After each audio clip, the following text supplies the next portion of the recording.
Hello दोस्तों, कैसे हैं आप लोग। I hope you all are doing well. दोस्तों, हाल ही में आपने बागेश्वर धाम सरकार के बारे में ज़रूर सुना होगा। अगर आप लोगों ने उनके बारे में सुना है तो आप धीरेन्द्र कृष्ण शास्त्री जी के बारे में ज़रूर जानते होंगे। आज हम उन्हीं के बारे में बात करने वाले हैं। तो चलिए एक अच्छे से मैसेज के साथ करते हैं वीडियो की शुरुआत। Eat clean, make your surroundings green and welcome back to my channel top facts on screen. Dhirendra Krishna Shastri ji ने काफ़ी कम उम्र में और काफ़ी कम समय में बहुत रिस्पेक्ट कमाया है बहुत से लोगों के बीच में। चाहे इंडिया की बात करूं, चाहे विदेशों की बात करूं, लोग उनकी दिल से इज्जत करते हैं। उन्हीं के बारे में हम लोग समझने की कोशिश करेंगे। तो आइए उनके इतिहास के बारे में जानते हैं। उनका जन्म 4 जुलाई 1996 में छतरपुर नाम के ज़िले में गड़ा नाम के गांव में हुआ था। शास्त्री जी का जन्म एक गरीब परिवार में हुआ था। इनके दादाजी यहाँ पर मौजूद एक हनुमान मंदिर में बहुत बड़े पुजारी थे। काफ़ी सिद्ध पुरुष थे। लोग उन्हें भगवान दास गुरुजी के नाम से जानते थे। उनका पूरा नाम भगवान दास गर्ग था। वहाँ पर मौजूद एक हनुमान जी का मंदिर जिसका नाम बालाजी सरकार था, भगवान दास जी वहाँ रहकर उनकी पूजा करते थे। अपना एक दरबार भी लगाते थे। लोग अपनी परेशानियाँ, अपनी अर्जियाँ, अपनी मनोकामना लेकर उनके दरबार में पहुँचते थे और चमत्कारिक तरीके से उनकी मनोकामना वहाँ पर पूर्ण होती थी। किसी तरह की कोई भी परेशानी होती थी तो वो भी ठीक होती थी। यहाँ तक कि किसी को कोई भूत बाधा, प्रेत बाधा होती थी तो वो लोग उसी कंडीशन में वहाँ पर आते थे और भगवान दास जी के पास से ठीक होकर चले जाते थे। इनकी ख्याति बढ़ती ही चली गई, लेकिन इतनी ज़्यादा भी नहीं बढ़ी क्योंकि ये बात आज से कई साल पहले की है। उस समय ना तो इंटरनेट का इतना प्रचलन था और छोटे छोटे गाँवों में न्यूज़पेपर भी नहीं पहुँच पाते थे। लेकिन धीरे धीरे समय बीता और उनके पोते का जन्म हुआ, यानी कि धीरेन्द्र कृष्ण शास्त्री जी का। वे 9 साल की उम्र से ही मंदिर की देखभाल करने लगे। हनुमान जी की भक्ति में लीन हो गए, रामायण का पाठ पढ़ने लगे और महाभारत सीखने लगे, सब कुछ जानने लगे। ऐसे करते करते समय बीता और केवल 12 साल की उम्र में ही उन्हें दिव्य अनुभूति हुई। वे अपने दादाजी यानी भगवान दास गर्ग जी को ही अपना गुरु मानते थे। इस मंदिर के पास में ही उनकी समाधि बनाई गई और जैसे जैसे धीरेन्द्र कृष्ण शास्त्री जी बड़े होते चले गए, उनकी ये दिव्य अनुभूति बढ़ती चली गई। यहाँ पर दादाजी के बाद उन्होंने यह कमान संभाल ली। वो अपना दरबार लगाने लगे और धीरे धीरे इनकी ख्याति बढ़ती चली गई, जैसे कि इनके दादाजी की बढ़ी थी।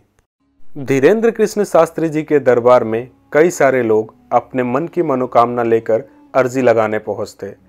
इतने सारे लोगों के बीच में धीरेन्द्र कृष्ण शास्त्री जी अपना दरबार लगाते थे।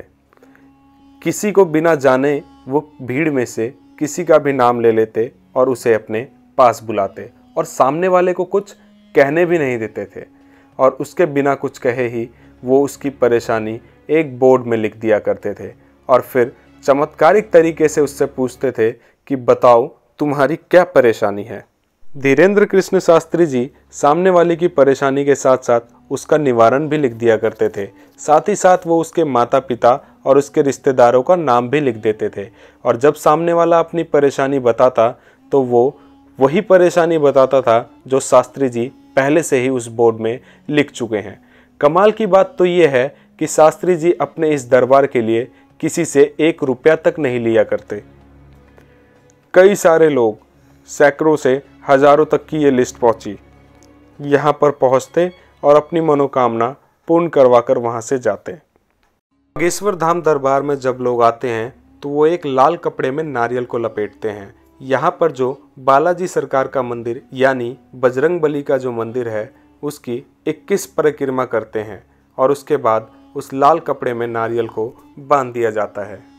यहाँ पर कई लाखों ऐसे लाल कपड़े का नारियल टंगा हुआ है। यहाँ पर आने वाले लोगों का ऐसा मानना है कि ऐसा करने से उनकी सारी मनोकामना पूर्ण हो जाती है। धीरेन्द्र कृष्ण शास्त्री जी सामने वाले की परेशानी के साथ साथ उसका निवारण भी लिख दिया करते थे। साथ ही साथ वो उसके माता पिता और उसके रिश्तेदारों का नाम भी लिख देते थे, और जब सामने वाला अपनी परेशानी बताता तो वो वही परेशानी बताता था जो शास्त्री जी पहले से ही उस बोर्ड में लिख चुके हैं। कमाल की बात तो ये है कि शास्त्री जी अपने इस दरबार के लिए किसी से 1 रुपया तक नहीं लिया करते। कई सारे लोग, सैकड़ों से हजारों तक की ये लिस्ट पहुंची, यहाँ पर पहुंचते और अपनी मनोकामना पूर्ण करवा कर वहाँ से जाते। ये कहते हैं कि बजरंग बली का सीधा सीधा आशीर्वाद उन पर है।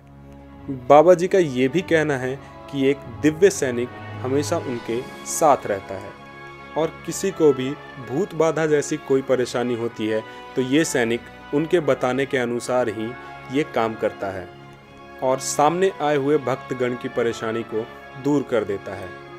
धीरेन्द्र कृष्ण शास्त्री जी के बचपन की बात करें तो वे काफ़ी गरीब परिवार से थे और बहुत ज़्यादा पढ़ना लिखना चाहते थे, लेकिन इनके पिताजी के पास इतने पैसे नहीं थे। इनकी पढ़ाई में थोड़ी अड़चनें आईं, इसलिए इन्होंने 8वीं कक्षा तक की पढ़ाई अपने गांव से ही की और उसके बाद उससे ऊपर की पढ़ाई करने के लिए गांव से 6 किलोमीटर दूर गंज पर जाया करते थे। उसके बाद इन्होंने BA यानी बैचलर ऑफ आर्ट्स प्राइवेट से की, और फिर एक तरह से देखा जाए तो इन्होंने अपना पूरा जीवन बालाजी सरकार के ऊपर निछावर कर दिया। इनकी उम्र आज केवल 26 साल की है और ये अपने बड़े बड़े दरबारों के लिए 1 रुपया भी नहीं लिया करते हैं। इनके राम भजन तथा राम पाठ के लिए दूर दूर के शहरों से इन्हें बुलाया जाता है, और राम कथा से जो भी पैसे इकट्ठे होते हैं बाबा जी उनका कोई पर्सनल यूज़ नहीं करते हैं, बल्कि विवाह में लगाते हैं। बाबा जी गरीब परिवार की बच्चियों की सामूहिक विवाह में पैसे खर्च करते हैं। बागेश्वर धाम सरकार जी की ओर से निःशुल्क वृद्धाश्रम भी खोले गए हैं। अभी हाल ही में उन्होंने अपने भक्तों को ये आश्वासन दिया है कि वे बहुत जल्द निःशुल्क अस्पताल भी खोलने वाले हैं। केवल भारत में ही नहीं, हाल ही में बागेश्वर धाम सरकार जी को ब्रिटेन में भी बुलाया गया। वहाँ पर उन्होंने सांसदों और भारतीय समूह के लोगों के बीच में राम का पाठ कराया, जिससे कि वहाँ के लोग भी बाबा जी के दीवाने हो गए।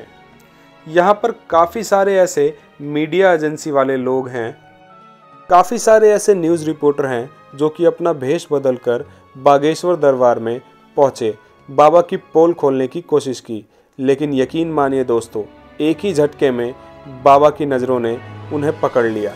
और फिर क्या था दोस्तों, बड़े बड़े न्यूज़ रिपोर्टर जो कि बाबा को एक्सपोज करने आए थे, उनके सामने घुटने टेक दिए। देखिए दोस्तों, बागेश्वर धाम सरकार जी सचमुच में एक दिव्य पुरुष हैं या नहीं, इसकी पुष्टि तो मैं नहीं कर सकता।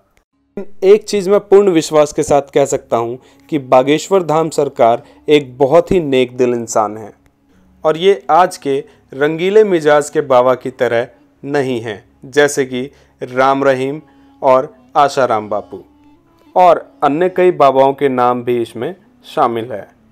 आशा करता हूँ बागेश्वर धाम सरकार पर मेरा विश्वास ऐसे ही बना रहे। बागेश्वर धाम सरकार जी बिना किसी फ़ायदे के इतने बड़े बड़े काम किए जा रहे हैं, चाहे वो गरीब बच्चियों की सामूहिक विवाह की बात हो, चाहे वो निःशुल्क वृद्धाश्रम की बात हो, चाहे आने वाले समय में फ्री हॉस्पिटल की बात हो।